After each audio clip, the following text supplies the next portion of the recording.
Part 2 start कर दें, इसको 25 पे कर दें।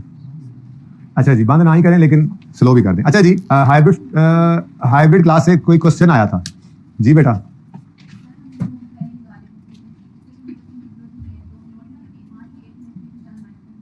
सॉरी बेटा, मैं पहले ढूंढ रहा था कि सवाल कहाँ से रहा है, फिर मुझे अब पता लगा। जी बोले।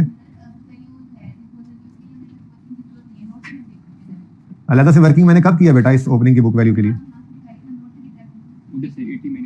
बेटा जो भी करना है 80 माइनस 57 करना है ना, बोलो 80 माइनस 57 23 जो बनता है वो कहीं लिखा हुआ है?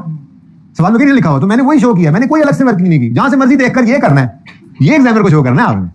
ये 23 जो बनाए, यहाँ पे 23 लिख लें, स्टार लगा के यहाँ पे बना लें, क्योंकि 23 तो कहीं गिवन नहीं है ना, वहां पे अलग पड़ा है, 80 अलग पड़ा है, 57 सवाल में भी अलग है, तो मैं 23 कैसे लिख दूंगा? वही तो बताऊंगा 23 कैसे बना। ओके, ये वो कोई नहीं, ऑनलाइन वाला कोई ऐसा सवाल नहीं था, ये वही था, एक कैपिटल या स्मॉल, टेंशन वाला सवाल नहीं था, मतलब वो कहते हैं रिपीट किया करें सवाल। हाँ जी, कोई मसला और?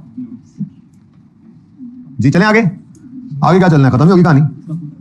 कंप्यूटर रह गया, कंप्यूटर बस, ठीक है। कंप्यूटर लो जी, कंप्यूटर की ओपनिंग कॉस्ट 617.8 है और ओपनिंग अक्यूमुलेटेड डिडक्शन है 505.8 और कंप्यूटर को हम 33% स्ट्रेट लाइन पर डेप्रिशिएट करते थे, लेकिन इस साल में वो कह रहा है कि डिसाइड कर लिया है मेथड को चेंज करके एग्जिस्टिंग मेथड से 40% रिड्यूसिंग बैलेंस मेथड पे ले जाए। तो कोई मसला नहीं है जी, हमें तो कोई मसला नहीं है। ज्यादा मसला तब होता अगर हमने एस्टीमेट चेंज का नोट बनाना होता, जो कि असल में बनाना चाहिए यहाँ पे। अगर उसने हमसे कहा है ना नोट्स बनाओ, रेलेवेंट नोट्स बनाओ फाइनेंशियल स्टेटमेंट्स के, तो उसमें ये नोट बनाना चाहिए। वो फिर किसी डिस्कशन करेंगे, अभी तो वो टॉपिक नहीं ना आया, तो जब वहां बनाना सिखा दूंगा तो जहां पे बनाना होगा वहां पे आपको दिखा भी दूंगा। सब नोट ही बनता है, लेकिन फिलहाल तो वो बनाना नहीं है, तो टेंशन नहीं है। तो आप हो गए हमारे सोल्यूशन पे भाई कोई नहीं, मैंने उसके अंदर रखा हुआ इसकी मार्किंग, ठीक है। अच्छा खैर चलें, हमने सिंपली क्या करना है, हमने सिर्फ देखो इधर देखो कंप्यूटर में ना कोई एडिशन है, ना कोई डिस्पोजल है, ना कोई रिवैल्यूएशन है, ये 617.8 है, उसी पर ही है, ना कोई ट्रांसफर ना कोई डिस्पोजल, सिर्फ हमें चाहिए क्या, डेप्रिसिएशन एक्सपेंस। अब वो डेप्रिसिएशन एक्सपेंस जो है वो बच्चों आपने निकालना है नए एस्टीमेट के तहत, ठीक है। पुराना एस्टीमेट नहीं चलेगा, नया एस्टीमेट चलेगा, ठीक है। तो छोटी सी वर्किंग यहीं पे ना कर दूंगा, इस तरफ ही तस्वीर चल रही है। मैं वर्किंग 5 करता हूँ। On opening, on addition, on disposal करने की जरूरत नहीं है, सिर्फ ओपनिंग ही पढ़े, ठीक है। और उसको भी उसी तरह से करता हूँ जैसे एस्टीमेट चेंज की वर्किंग नहीं किया करते थे। कुछ याद हो अगर आपको तो, यकम जनवरी 15 पर बुक वैल्यू कितनी है? अब इसकी तो आदत पड़ चुकी होगी, मैं बुक वैल्यू लिख रहा हूँ, ठीक है। कंप्यूटर की कॉस्ट माइनस अक्यूमुलेशन निकालकर बुक वैल्यू आज के दिन की निकल सकती है। यकम जनवरी 15, 31 दिसंबर 14, हाँ या यकम जनवरी 15 कर ले, ठीक है। तो बुक वैल्यू 617.8 माइनस 505.8। देखो बच्चों मुझे कोई जल्दी नहीं है, अगर आप लोगों को नोट समझ ना आए तो मैं आगे चला जाऊं, ये टफ काम है। इसकी बुनियाद पड़ गई तो अगले टॉपिक इसके आसपास घूम के ऐसे ही निकल जाएंगे, मतलब बस टाइम लगना है उन पे, जो टाइम है बस वो है, जो काम उसमें करने हैं वो करने हैं, लेकिन उसमें मसला है, ये मुश्किल है। और मजे की बात, IS 23 जब सीख लेंगे तो नोट के साथ मिक्स करेंगे, नोट तैयार है तो अच्छा तैयार है, तो वहां पे फिर उस पर भी टाइम नहीं लग रहा। फिर आपने IS 40 सीखा, आपने वो मिक्स, जब सवाल मिक्स वाले करने हैं तो बस IS 40 सीखा, इसमें मसला नहीं है। अगर यहां से मसला लेकर चले गए तो फिर अगला टॉपिक समझ भी आ रहा होगा तो इसकी टेंशन होगी। तो मैं आपको कॉन्फिडेंट चाहता हूं इसमें, वरना कोई नहीं मैं आगे जा रहा है। ठीक है, तुसी भी तो मैं भी 112 एग्जैक्ट। अब इसी दिन क्या करें, एस्टीमेट चेंज को अप्लाई करना है, सही है। तो डेप्रिसिएशन करेंगे book value at the date of change in estimate, और उसको अब मल्टीप्लाई करेंगे रेट दे दिया था उसके साथ। अब इस रेट को चेक ना करने लग जाना, कर भी नहीं सकते। ओरिजिनल लाइफ कितनी थी पता नहीं, शायद इससे देखकर निकालें, फिर इससे जाएं और इन्फ्लेशन को चेक करके देखें कितनी लाइफ गुजर गई, कितनी रहती है। हमें क्या जरूरत है, हमें क्या हो सकता है कोई लाइफ ही बदल गई, उसने तो रेट ही बदल दिया ना, पर रेट बदल के उसने हमें दे दिया 40%, तो हमें क्या जरूरत है इस रेट को चेक करने की कि सही है या गलत है। तो इतना सिंपल काम, उसको सिंपल ही रखें, इनटू 40% करें जी, 44.8 5 भी है 45 नहीं ना बेटा, एक डेसिमल चल रहा है ना, ठीक है। तो बस ठीक है, ये बुक वैल्यू। वैसे मेरे ख्याल से तो ये वर्किंग ऐसे ना करें कि कर लें ऐसे, मेरा दिल कर रहा है ऐसे ही करें, ऑन ओपनिंग नहीं, ये सही है, समझ आ रही है। चलो फिर अगली बुक वैल्यू की मुझे जरूरत तो नहीं है, लेकिन चलो फिर आप ये भी लिख दो। पता नहीं क्यों आपने मुझसे एक्स्ट्रा काम करवा दिया।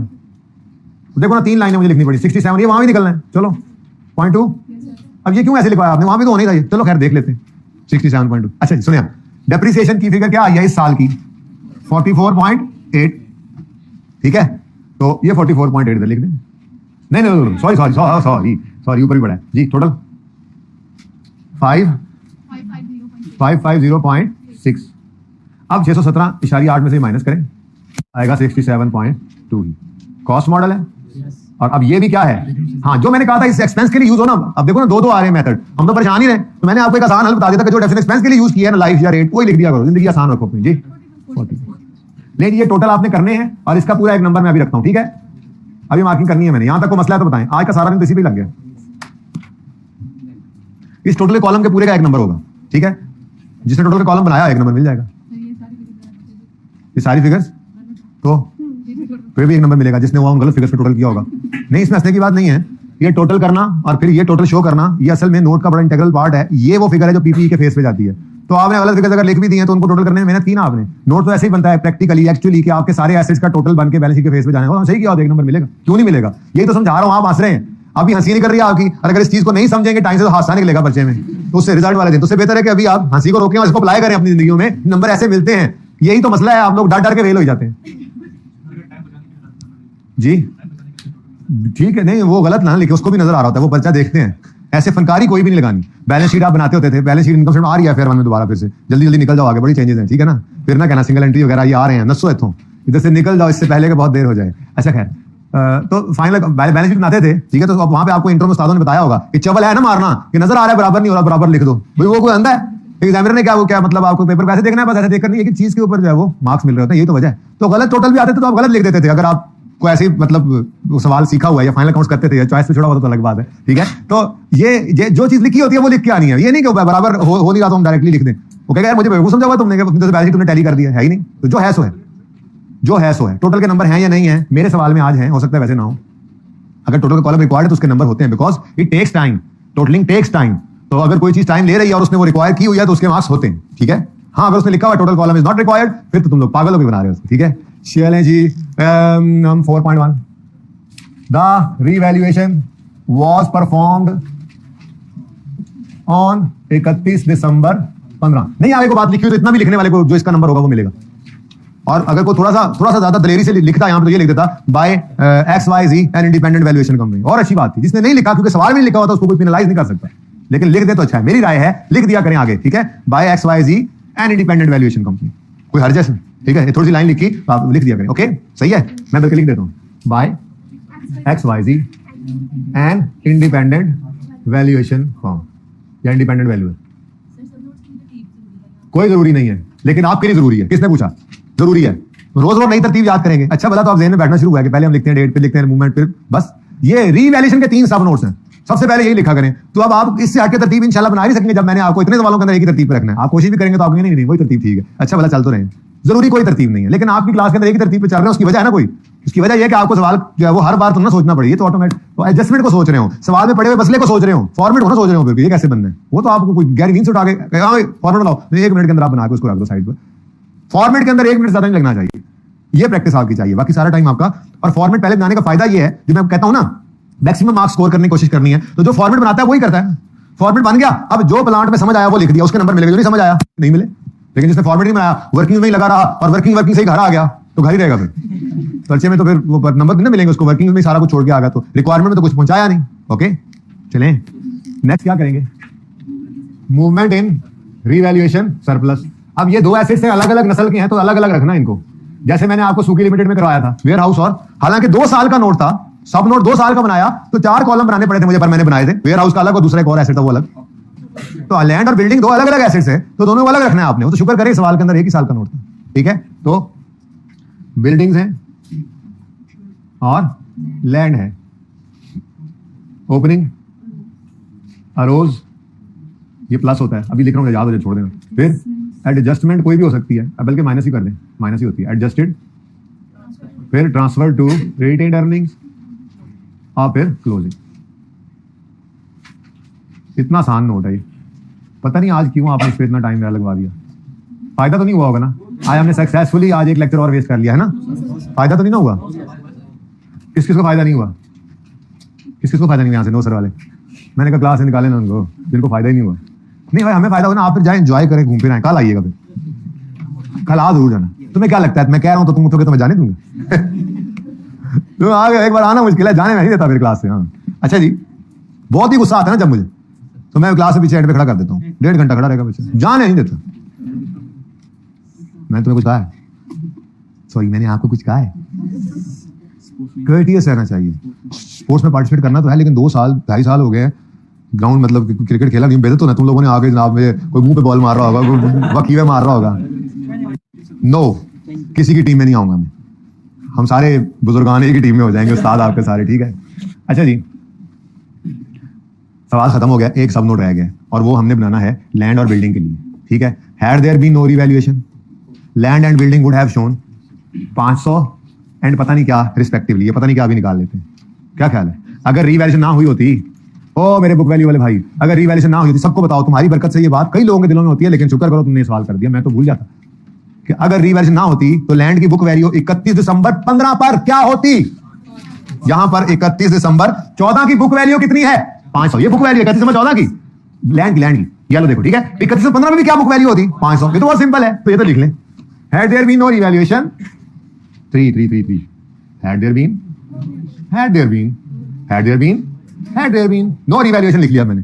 Had there been no revaluation book value of land and buildings would have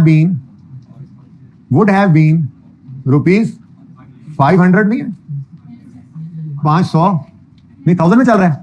would have been rupees 500,000 and rupees इतने मिलियन, इतने 1000। इसके आगे ना एक वर्किंग करनी पड़ेगी हमें, वर्किंग 6 जाके बनेगी हमारी, छोटी सी वर्किंग करनी पड़ेगी ना। रेस्पेक्टिवली, रिस्पेक्ट करें अपने बड़ों की, साथ वालों की, छोटों की। रिस्पेक्ट छोटों की भी की जा सकती है। अच्छा, मैं आपकी रिस्पेक्ट करता हूं, नहीं करता? दिल से आपकी रिस्पेक्ट करता हूं, तभी तो आपकी छुट्टी के ऊपर आपको बेइज्जत किया था मैं रिस्पेक्ट का तरीका डिफरेंट है। अच्छा जी, अब रुपीज कितने पर जबानी भी कर सकते हैं, लेकिन हम कहां करूं यार ये वर्किंग, एंड वहां नहीं। मैं चाह रहा हूं कि बोर्ड इधर वाला बस आज ना पिक्चर में आए, साथ में ना इसको टिच कर देंगे ऐसे करके, टिच ऐसे, ठीक है? तो ये फिर आपकी एक पिक्चर वो एक फ्रेम में लेंगे ना भाई। जब अब मैं यहां पर छोटी सी वर्किंग कर देता हूं, इसका आपने क्या करना है जी, ये तो आपके दिमाग में नशका 31, ओ बिल्कुल सही कह रहे हैं आप, लेकिन थोड़ा सा चेक तो करने देते यार। वैसे सही बात कर रहे हैं, मैंने इस पे ध्यान नहीं दिया। 31 दिसंबर 15 पे ये रेंट पे रिवैल्यूएशन, तो जिंदगी आसान है। Had there been no revaluation, तो ये हमारे ऑलरेडी वर्किंग में, कोई वर्किंग करने की जरूरत नहीं है, हमारे पास वर्किंग मौजूद है। Had there been no revaluation 31 दिसंबर 15 में देख रहे हैं ना, तो अब 31 दिसंबर 15 पर ये एसेट जो 1000 रुपए का था, ये 400 पर 31 दिसंबर 14 की शाम को नजर आ रहा है, तो ज्यादा एक साल की डिडक्शन माइनस करनी थी ना, वो ये हो तो गई। तो ये 31 दिसंबर 15 ये भी अवेलेबल है, अल्हम्दुलिल्लाह। भाई जज़ाकल्लाह, आपने मेरा टाइम, मेरी एफर्ट बचाई। ये मैं जब पहुंचना था यहाँ पे, कहा यार ये तो इधर गिवन है, लेकिन मैंने जान के नहीं किया, ये मेरी नजर में नहीं आया था। शरारत अपनी जगह पे होती है, बता देता हूँ, ठीक है? तो ये भाई ने भला किया और हम सबको ये बताया कि सब होश के नील्स लें, बुक वैल्यू अवेलेबल है। हम कह रहे हैं had there been no revaluation, तो 31 दिसंबर 15 पे बिल्डिंग की बुक वैल्यू क्या होती? तो बिल्डिंग की बुक वैल्यू 31 दिसंबर 15 पे क्या होती? इससे पहले कोई रिवैल्यूएशन थी? बढ़िया ये, ठीक है? तो ये भी आप वर्किंग नंबर 2 पर रेफर करें, 380,000, ठीक है जी? रिस्पेक्ट। चलें जी, इट्स डन एंड डस्टेड। अब मार्किंग कर लें जी। नहीं बनाया मैं आपको चेक नहीं कर रहा था, मैं भूल गया हूं। अच्छा जी, बहुत आसान थी इसकी वैसे। लैंड को छुपा दो, अब पीएनएल में तो है ही कुछ नहीं। तो 31 दिसंबर 15 का नोट है, तो 1 जनवरी 15 का ओपनिंग बनाना है, तो 31 दिसंबर 14 का क्लोजिंग ढूंढेंगे, तरतीब नहीं छोड़नी। 31 दिसंबर 14, हालांकि पता आपको कुछ नहीं है, पर फिर भी अपनी तरतीब दोबारा याद करो। हमें 15 के नोट में ओपनिंग 1 जनवरी 15 पे चाहिए, अब बोलो, लेकिन हम उसको निकालेंगे 31 दिसंबर 14 की शाम को जाके। तो 31 दिसंबर 14 की शाम को जाकर देखा सरप्लस का बैलेंस 0 है, तो 1 जनवरी 15 पर भी 0। मैं फिलहाल सिर्फ लैंड की बात कर रहा हूं, इसका भी हाल है, लेकिन चलो। उसके बाद हमारे 15 वाले साल में अरोज 150, कोई एडजस्टमेंट है, कोई ट्रांसफर है? अच्छा, ट्रांसफर इसलिए भी नहीं है कि ये लैंड है, और दूसरी बात ट्रांसफर इसलिए भी नहीं है कि ये रेंट की रिवैल्यूएशन है। इस साल तो कुछ भी ट्रांसफर नहीं हुआ, अगले साल ही होगी इंक्रीमेंटल एक्शन ट्रांसफर। बहरहाल 150 आया, फिर कुछ ना गया, तो 150 ही आया, और यही आपकी वर्किंग में भी है। नेक्स्ट बिल्डिंग 31 दिसंबर 14 क्लोजिंग 0। 15 के साल में अरोज हुआ 720, और कुछ भी ट्रांसफर नहीं हुआ। लेकिन सिर्फ किस कॉलम को देख रहे हैं आप? ये प्लीज मैं बार बार करता हूं ताकि आपको ये बात याद रहे, ये बहुत आसानी है, ठीक है? ट्रांसफर ट्रांसफर कुछ भी नहीं हो रहा, क्योंकि रेंट पे रिवैल्यूएशन हुई है।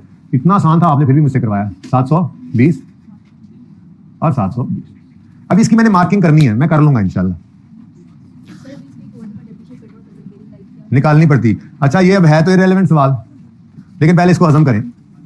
इसको एक और साल डेप्रिशिएट करना होता तो क्या करते? ये कल नहीं पूछ लेते, ज्यादा वजनी ना हो जाए बात। अगले साल पे मैंने वैसे कहा था रिमेनिंग लाइफ निकालनी, असल में एक सवाल में इस कॉन्सेप्ट की जरूरत पड़नी है अल्टीमेटली। तो मैं ये चाह रहा था कि इस सवाल में एक बार थोड़ा सा इसको बताकर तो आपके दिमागों में डालूं, ताकि जब असल में जरूरत पड़े तो इजी रहे। बताना है, लेकिन अभी जरा पहले इसको, हो सकता है मैं थोड़ी देर में ये बता भी दूं, हो सकता है एंड में बता दूं, लेकिन कल तो आपने लाजमी पूछना है। आसान चीज है, लेकिन थोड़ा मुझे डर सा लग रहा है कि अच्छा वाला सवाल समझ में आया हुआ, बच्चों की उल्टबाजी ना लग जाए, चारों टायर उतने ना हो जान हवा में।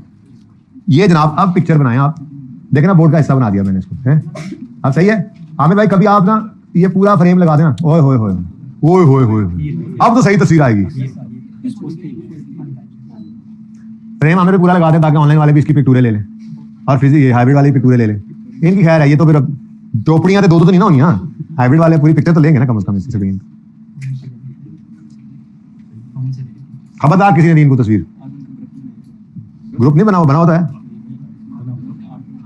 बना हुआ है, R1 का ग्रुप बना हुआ है, तो जाके ऐड हो जाओ ना, जिनको नहीं पता जाके ऐड हो जाओ, ठीक है। उनसे रिक्वेस्ट करिएगा, ये एडमिशन में या ये पीए से पूछ लीजिएगा कहाँ जाना है, कर देंगे। अच्छा जी, आप सुने, वैसे तो कुछ नया अब हो नहीं सकता, सुने वो केएल तो करना ही है, वो तो करना ही है, ये थोड़ी सी बात कर ना दूं, अभी रहने दे, देखते हैं फिलहाल इसमें कोई मसला। केएल नहीं, मैंने होमवर्क केएल दिया था तो मैं वही कराऊंगा। हाँ जी, यूएल का आप लोगों ने वो लेजर बनाए थे, किसने नहीं बनाए, किसने कल मैंने एक छोटा सा होमवर्क दिया था, had there be no revaluation ना, मैंने शॉर्टकट से की थी, मतलब मैंने सिर्फ क्लोजिंग उठाए थे, मैंने कहा था लेजर्स बनाना 3-4 साल का, 1-2 मिनट का काम था, किसने किया ये काम। अब देख लें कितना जिद करके मैंने बोला था, और स्टिल तो कॉन्फिडेंस ऐसे नहीं आएगा, मर्जी आपकी, कर लें ट्राई, अगली दफा सही, अगली बार पढ़ेंगे फिर बेहतर हो जाएगा, एक बार में क्या होना है समझ ना आती सही तरह से। अच्छा जी, सवाल में आप कोई मसला है तो बताएं भाई। इसकी ना ये जो पिक्चर एंड वाली है ना, ये मुझे लेकर एक सफेद प्रिंट लेकर आनी है आपने, ये जो एंड वाली, इनसे ले लें पिक्चर बेशक, ठीक है, अभी करके ये पिक्चर इनसे ले लें, वो मुझसे प्रिंट करा के ले आए। वैसे सुन ले, वैसे आधा नंबर, आधा और आधा, 1 नंबर इधर और 1 नंबर इधर, ये तकरीबन 1 2 2.5 नंबर हो गए, 2.5 हो गए। उसके बाद 1.5 नंबर इसका कर लें, आधा आधा आधा आधा आधा 1.5 2 जितने बन रहे हैं, ठीक है, ये नंबर ऐसे फैले हुए, ठीक है ना। तो 2.5 नंबर के बाद तकरीबन 1.5 नंबर वो हो गया, 3 4 हो गए, 2 3 4 5 फिगर्स मिलकर बनी है, 2.5 नंबर इसके हैं, हर एक का 0.5 रख लें, 7.5 जितने भी हो गए, ठीक है। उसके बाद डेप्रिसिएशन है, इस 48 को निकालने का 1 नंबर, इसका आधा नंबर, 1 और आधा 1.5, इस फिगर को यहां रखने का, हर फिगर को यहां रखने का, वो जो नंबर बचेंगे ना मैं वो बांटूंगा, अगर नंबर ठीक बात के 0.5 तो वैसे नहीं जाएगा, कम ही होगा, 0.25 ईच होगा हर एक फिगर यहां पहुंचाने का, गलत या सही, यहां पहुंचने का 0.25 होगा। लेकिन ये नहीं कि एडिशन को आपने डिस्पोजल में लिखा हो, फिर तो पॉइंट नहीं ना मिलेगा नंबर, ठीक है। नंबर किसका मिल रहा है कि आपने एडिशन को यहां प्लस किया, डिस्पोजल को यहां माइनस किया, इसका नंबर मिलता है आपको, ठीक है। तो ये इंशाल्लाह मैं मार्किंग कर लूंगा, अभी मेरे पास हिसाब नहीं है इसका। जी कौन सी जिसमें,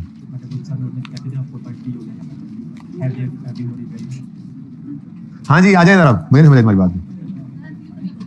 हाँ एमसीक्यू भी कर ही लें, फिर बाकी कुछ छड़े नहीं, एमसीक्यू भी कर ही लो। टेस्ट ही हमारा ऐसे डिस्कस होता है, टेस्ट से अगले दिन या उससे अगले दिन, अगर कोई चीज रनिंग में हो, बहुत शदीद किस्म का बोझ पड़ा हो, तो मैं 1-2 दिन डिले कर देता हूं कि वो चीज की कंटिन्यूटी ना गड़बड़ हो, वरना नॉर्मली मेरी कोई होती है टेस्ट से अगले दिन।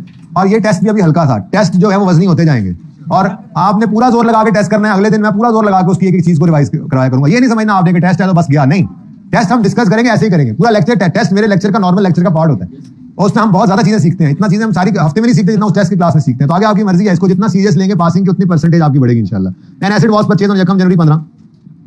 एक शॉर्टकट बताऊंगा आपको, नहीं इसमें तो नहीं बता सकते, पर चलो ठीक है, इसमें वैसे बता दूंगा, चलो अच्छा है आगे की जिंदगी के लिए। An asset was purchase on यकम 17 for 100 million with useful life of 6 years, residual value of 10। On यकम जनवरी 20 it is revalued to 120 million with remaining useful life of 3 and residual value बदल गई, हाउ मच। अच्छा ये तो requirement है ना, ये जनाब 31 दिसंबर 20 पे इस एसिड को लाना है, ऐसा ही है। और बोलो अब यकम जनवरी 17 पर कॉस्ट तो लिख लूं पहले, कितनी है 100 million, ठीक है। एसिड रिवैल्यूएशन सरप्लस और प्रॉफिट एंड लॉस। अब जनाब वो कहता है इसकी यूजफुल लाइफ 6 साल थी, रेजल वैल्यू 10 थी, और यकम जनवरी 20 पे जाके ये रिवैल्यू हुआ है, तो जंप करेंगे दो। हाँ नो कहता है नो, इस नो वाले को क्लास से निकाल दो, साथ वाले कम से कम ये काम तो करो, ये उस्ताद पे ये रहम करो, दोस्ती निभाओ या उस्ताद के साथ मोहब्बत निभाओ, निकाल दो इस नो वाले को क्लास। चलो रहने दो, आज माफ कर दो, आइंदा नहीं करेगा ना यार, छोड़ दो ना यार। अच्छा जी उन्होंने केड़ा पढ़िया सी, मैं दिल सली दे रही थी, उन्होंने पढ़ लिया। अच्छा जी सुने, यकम जनवरी 20 पर ये अब क्या होना है रीवैल्यू ना, तो यकम जनवरी 20 पर या 31 नंबर 19 कह लो, पर इसको लेके आते हैं। अब डेप्रिसिएशन जो है वो 100 माइनस 10 डिवाइडेड बाय, अब ये माइनस 10 करना कौन कौन भूल गया था, प्रैक्टिस के किसी सवाल के अंदर ये किया नहीं था ना, कोई आया नहीं था, नहीं भूले, गुड, डिवाइड बाय 6। लेकिन ये तो बच्चों आएगी 1 साल की डेप्रिसिएशन, हमें चाहिए 17 18 19 3 साल की डेप्रिसिएशन जी। अब बुक वैल्यू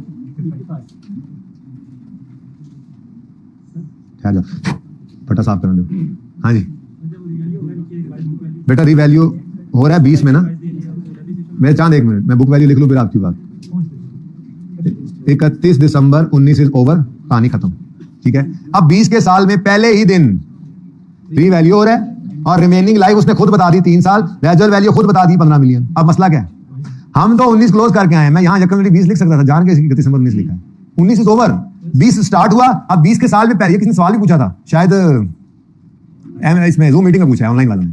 कहते हैं एक बच्चा पूछता है कि sir start of the year revaluation और एस्टीमेट चेंज भी हो तो क्या करेंगे? मैंने कहा फिर कुछ भी नहीं करेंगे, कुछ भी नहीं करेंगे। ऑटोमेटिकली क्या होगा, रिवैल्यूएशन उस दिन होगी और फिर रिवैल्यूड एसेट नए एस्टीमेट के हिसाब से डेप्रिशिएट हो जाएगा। मसला क्या है? मसला तो आता ही तब है जब पियानो वाले सवाल की तरह से ईयर एंड पर रिवैल्यूएशन हो और स्टार्ट और साथ ही एस्टीमेट चेंज भी हो। एस्टीमेट में उस भाग के साल के शुरू पे खड़ा हो जाएगा, यानी साल नए एस्टीमेट के हिसाब से डेप्रिशिएशन होनी है और ईयर एंड पे लाके फिर उसको रिवैल्यू करना। स्टार्ट ऑफ द ईयर दोनों हो जाए तो फिर तो वही काम है। मैंने एक छोटा सा सवाल करवाया था इस एमसीक्यू जैसे कि मुझे याद पड़ रहा है, वो जब पता नहीं कौन सा सवाल था। नहीं छोड़ो कैसे अब छोड़ता छूटा मैं नहीं हूं, फिर बट ढूंढना जरा मुश्किल है, चैप्टर बहुत लंबा है एक तो। मनोज ये देखे ना जी, कौन सा सवाल है? बताने लगे थे भाई मेरे भाई, बता दें यार, पुराना नवा रिवैल्यूएशन स्टार्ट हुई थी ना, यहाँ पे मैंने खुद यहाँ पे क्लास में करवाया था सवाल। It's very near and here it is 58 नहीं मेरे चांदो, 58 ही होगा ये। बिल्कुल सही क्या कहता है जी? कहता है यकम में 15 पर खरीदा, लाइफ 6 साल थी, यकम में 16 तक 1 साल गुजरा था, रिमेनिंग 5 बचता था, लेकिन रिमेनिंग 10 कह दिया। ये सवाल किया तो था। तो एस्टीमेट चेंज स्टार्ट पे वैसे आना होता है, रिवैल्यूएशन भी स्टार्ट पे है, तो पहले रिवैल्यू करो और फिर नया एस्टीमेट आपके पास अवेलेबल है, करो नया एस्टीमेट के हिसाब से रिवैल्यू प्रोडक्शन। फर्क क्या है? कोई फर्क नहीं है। मसला कब आता है? जब ये रेड पे रिवैल्यूएशन हो और एस्टीमेट चेंज आ जाए, तो एस्टीमेट चेंज को साल के पहले दिन पे लेकर खींच के जाना पड़ता है। ठीक है, वो समझ आ रही है? आज का लेक्चर कूल डाउन फेस था, मैंने कुछ भी नहीं सिखाया, लेकिन अगर कल भी आपकी शक्लें ऐसी हुई ना, थोड़ी बहुत भी ढीली डाली, तो फिर मारे गए आप, मैंने उल्टा लगाना आप लोगों को। अच्छा जी, एक लाइन छो कहना इंशाल्लाह। रिवैल्यूड अमाउंट कितनी है जी? 120 मिलियन। तो सरप्लस कितना आ गया? Revaluation surplus. अच्छा जी भाई, ये जाने को दिया इसको यार, कहते यार थोड़ा गुजारा कर लो। अच्छा जी, अब डेप्रिशिएट करना है हमने। अब देखो 120 को डेप्रिशिएट करना है और माइनस करना है, तो जो रिवीजन आई है वो ले लो। अब पहली रिवीजन आई है रेजल वैल्यू 15 में चलेगी, दूसरी रिवीजन आई है कि रिमेनिंग लाइफ, तो -15 डिवाइडेड बाय 3, लेकिन पूरा साल ऐसे ही है। और 65 में से माइनस क्या करें, उसकी भी कोई रेजल वैल्यू होती है सरप्लस की कौन सी रेजल वैल्यू होती है, बताया था एक दिन क्लास में। ठीक है जी, तो 31 नवंबर 20 पर डेप्रिसिएशन एक्सपेंस कितना आ गया? 30 और 22। राउंडिंग तो नहीं की हुई, क्योंकि अगर राउंडिंग की है तो फिर वो एमसीक्यू में थोड़ा मसला होता है, एमसीक्यू में जरा राउंडिंग से बचा करें। 21.766, ठीक है, बाकी तो कहीं नहीं पॉइंट आया था। चले, वो असल में ना एमसीक्यू का थोड़ा मसला ही होता है कि उसके अंदर ना वो एग्जैक्ट फिगर दे देता है, तो राउंडिंग फिर ना किया करो एमसीक्यूज के अंदर। ठीक है जी, बोलो बुक वैल्यू बताओ जी। 85 और 43.34। अच्छा जी, अब एक बात बताता चलूं आपको, आज मैंने आपको इसके सारे एमसीक्यू समझो डिस्कस कर दिए न्यूमेरिकली। वो ठीक है, लॉस वाले सवाल के अंदर चीजें ऐड हो जाएंगी। इस एक एमसीक्यू से रिक्वायरमेंट 4 से 5 निकल सकती हैं, मैं 1 बाय 1 बोलता हूं। ठीक है, वो आपसे कह सकता है, ये सारा सवाल लिखकर वो रिक्वायरमेंट कर सकता था। नंबर 1 जी, नंबर 1 रिक्वायरमेंट के depreciation expense for the year ended, depreciation expense taken to profit and loss figure बताओ। ठीक है, दूसरा वो आपसे पूछ सकता था रीवैल्यूएशन सरप्लस की अमाउंट बताओ, वो एसेट को बढ़ा लो या इसको जे की बात है। ठीक है, रीवैल्यूएशन सरप्लस फिगर क्या है, रीवैल्यूएशन सरप्लस की अमाउंट क्या है, सरप्लस या लॉस जो आता है उसकी अमाउंट पूछ सकता है आपसे। ठीक है जी, पहले बल्कि ये कह सकता था, सबसे पहले ये पूछ लिया, या वो आपसे पूछ सकता था डेप्रिसिएशन बताओ, या आपसे वो पूछ सकता था कि इंक्रीमेंटल डेप्रिसिएशन बताओ, incremental depreciation to be transferred to retained earnings की फिगर बताओ, या वो आपसे कह सकता है कि एट व्हाट फिगर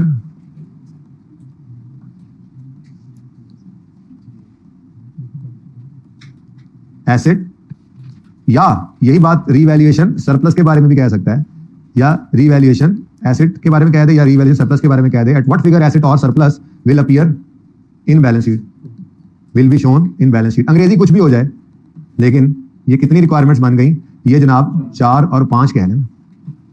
ठीक है, तो ये एक एमसीक्यू से आपको, एमसीक्यू एक ही होगा, रिवैल्यूएशन आपको आती है नहीं आती, स्टार्ट पे एंड पे वो सब कुछ आता है नहीं आता, तो उसी रिवैल्यूएशन की वर्किंग, सेम वर्किंग में से आपको मिला क्या कुछ, ये सारी रिक्वायरमेंट्स हो सकती हैं। वो आपसे कहे कि सरप्लस या लॉस की अमाउंट बताओ, सरप्लस या लॉस की अमाउंट बताओ, पीएनएल में जो फिगर हिट करनी है, इसमें मकसद वो इस सवाल में था नहीं, लेकिन वो आ सकता है ना, सरप्लस या लॉस की अमाउंट वो पूछ सकता है आपसे।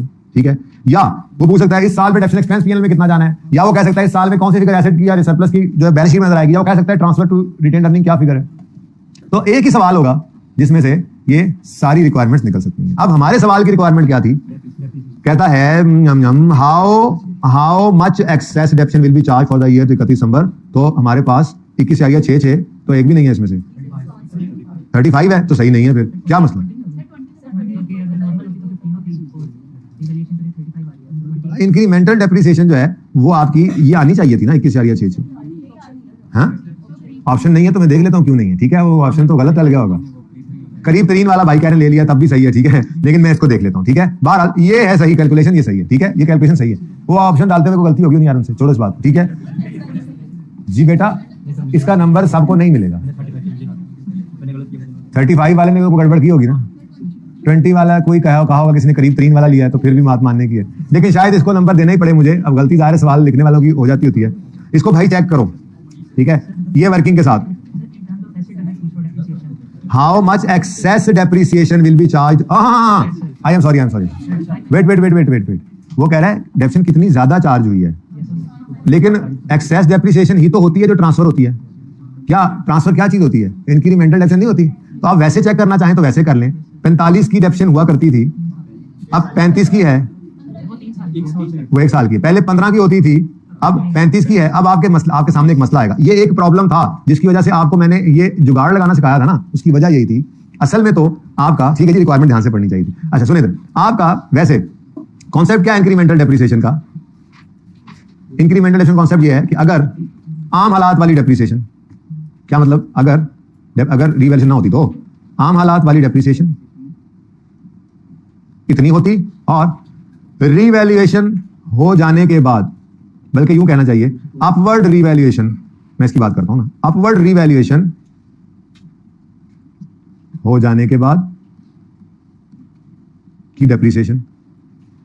अब अगर एस्टीमेट चेंज ना हो, अगर एस्टीमेट चेंज ना आए तो जो यहां पर फिगर आया करती है ये एग्जैक्ट वही होती है जो आपकी दोनों डेप्रिसिएशन का फर्क होगा। जैसे आप सवालों के अंदर देखते थे आम हालात वाली डेप्रिसिएशन 50, बल्कि यहां थोड़ी देर पहले किया था हमने सवाल, इसी में ये आम हालात वाली डेप्रिसिएशन, बल्कि यहां पर आई नहीं थी इंक्रीमेंटल डेप्रिसिएशन, इसमें तो डेप्रिसिएशन किया नहीं था। लेकिन आपकी जो पुरानी डेप्रिसिएशन होती थी कॉस्ट मॉडल वाली और जो आपकी नई डेप्रिसिएशन आती थी रिवीजन के बाद वाली, आप जमानी भी देखते थे ना, तो उसमें वही फर्क होता था जो इंक्रीमेंटल डेप्रिसिएशन वाली फिगर निकलती थी। लेकिन ये जबानी कलामी काम वहां पर फेल हो जाता था जहां पर एस्टीमेट चेंज आता था। ठीक है ना। अब यहां पर चूंकि एस्टीमेट चेंज आ गया तो ट्रांसफर की फिगर जो है वो गड़बड़ कर गई, ट्रांसफर की फिगर, लेकिन आएगी यही वाली फिगर। अब उसने रिक्वायरमेंट क्या की? उसने कहा कि how much excess depreciation be charge for the year, के इस साल पीएनएल के अंदर कितनी एक्सेस डेप्शन चार्ज हो गई है। तो उसके लिए फिर आपको मैनुअली शायद 20 की तरफ जाना पड़ा था। ठीक है तो इसके ऊपर आप वर्किंग करेंगे कल इंशाल्लाह कि इसका इस तरह से डिफरेंस क्यों आया, आना नहीं चाहिए था। वैसे एस्टीमेट चेंज अगर आ जाए साथ तो चूंकि पुराना एस्टीमेट रहा नहीं तो जबानी आप देख ही नहीं सकते, ये मसला है। ठीक है ना। एमसीक्यूज के जाहिर सी बात है अब आपको ओरिजिनल वाली से कंपेयर करना होता है ना, तो ओरिजिनल वाली से कंपेयर करें तो कंपेरिजन के अंदर तो आपको नजर आ रहा है 15 1 साल की करते हैं, 15 और 35 ही है। ठीक है तो अब ये फेल क्यों हुआ उसकी वजह बता दी। अब इसका हल क्या होगा एमसीक्यूज के लिए आप कल डिसाइड कर लेंगे। ठीक है अब जल्दी से आ जाए। जी नहीं, आप डायरेक्ट ऑप्शन लिखें, आपको कोई जरूरत नहीं है। यानी एमसीक्यू का अगर आंसर आपने सही लिखा है और वर्किंग नहीं भी किया तो पूरे नंबर मिलेंगे, वर्किंग गलत भी किया तो पूरे नंबर मिलेंगे, क्योंकि वर्किंग को कोई देखता ही नहीं है। एमसीक्यूज के लिए वर्किंग रेलेवेंट नहीं है। क्या मतलब? आपने वर्किंग की 2 नंबर के एमसीक्यू में, आपने एक छोटी सी गलती की, एमसीक्यू का आंसर गलत लिख दिया तो 2 के 2 नंबर नहीं मिलेंगे। वर्किंग के कोई नंबर एमसीक्यू में नहीं मिलते। वर्किंग करने की जरूरत सिर्फ आपके अपने लिए होती है कि अगर आपने को फिगर तक पहुंचना है तो वहां तक पहुंच सके आसानी से। ठीक है अच्छा जी केएल को जरा जल्दी से देख लें।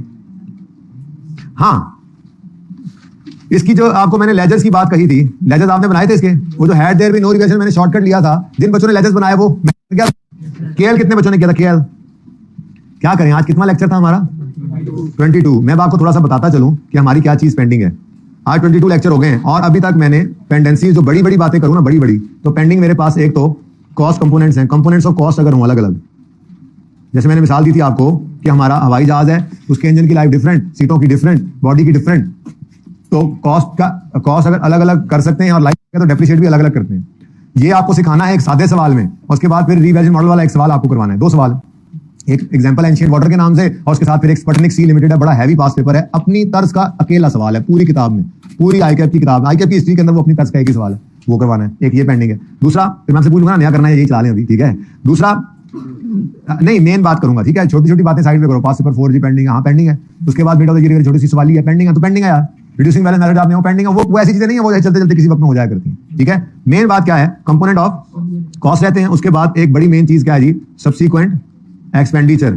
सब्सिक्वेंट एक्सपेंडिचर के अंदर 3 चीजें होती है ना, सब्सिक्वेंट एक्सपेंडिचर वैसे तो ब्रॉडली स्पीकिंग तो रेवेन्यू एक्सपेंस और कैपिटल एक्सपेंस ये दो होती हैं, और कैपिटलाइज होने वाला जो एक्सपेंस होता है वो फिर आगे 3 तरह का है, ठीक है। कोई अपग्रेड है, मैं सिर्फ आपको आइडिया दे रहा हूं, कोई अपग्रेड है, या रिप्लेसमेंट ऑफ मेजर पार्ट है, रिप्लेसमेंट ऑफ मेजर पार्ट है, या आपकी ओवरऑलिंग है, मेजर ओवरऑल या इंस्पेक्शन जिसको कहते हैं, ये आपकी एक मेन चीज रहती है। उसके अलावा छोटी मोटी चीजें इसके अलावा रह जाएंगी, बाकी हमने कुछ नहीं छोड़ा इसमें से, ठीक है।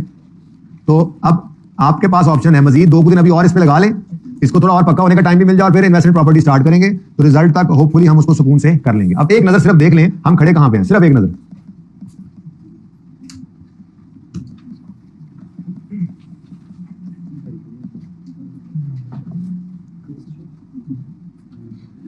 हमने पास पेपर 1 किया था, पास पेपर 2, 3 छोटे सवाल थे मैंने करवाए नहीं, 4 होने वाला है, बस मेरे एंड से करवाने वाला है, रेनी डेज के लिए रख लिया हुआ है कि जब कोई खुदा ना खासा मसला मसाइल हो जाता है, एकदम से बच्चे कम आते हैं तो उस दिन के लिए मैंने ये रखा हुआ है, ठीक है। नहीं सरप्राइज नहीं, स्टपनी। 5वां सवाल कुछ भी नहीं है, कभी भी कर लीजिएगा। 6ठा मैंने टेस्ट में नाम चेंज करके दे दिया था, सवाल यहां से शुरू होते हैं। 7वां सवाल आपको करवा दिया, 8वां हो चुका है, 9 हो चुका है, 10 हो चुका है, उसके बाद 11 अभी नहीं हो सकता। उसकी वजह बाकी सारा सवाल आप कर सकते थे, लेकिन ये जो कॉन्सेप्ट है पॉइंट नंबर 3 के अंदर, ये IAS 23 है कि आपने एक एसेट बनाया है, उसके लिए लोन लिया है तो उसका इंटरेस्ट एसेट कॉस्ट में ऐड होगा। ये सारी एडजस्टमेंट IAS 23 की, देखो बाकी सवाल के अंदर कुछ है ही नहीं है, इतनी बड़ी एडजस्टमेंट सिर्फ एक स्टैंडर्ड मिक्स हुआ है। तो जब ये IAS 23 कर लेंगे तो फिर इस सवाल करने के काबिल होंगे, उससे पहले हम इसको नहीं कर सकते, तो इसलिए ये भी पेंडिंग होगा।